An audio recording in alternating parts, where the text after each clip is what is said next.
আসসালামু আলাইকুম নানি। ও নানি গো নানি, নানি বেতন পাইছি, লাগবো না? নিবা না বেতন? দিমু দিমু ব্যাংকে।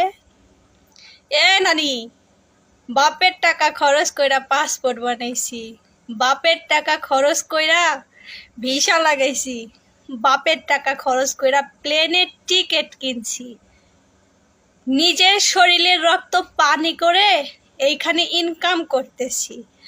আমার টাকা আমি ব্যাংকে পাঠাবো কি বিকাশে পাঠাবো কি হুন্ডিতে পাঠাবো সেটা আমার নিজের ব্যক্তিগত ব্যাপার।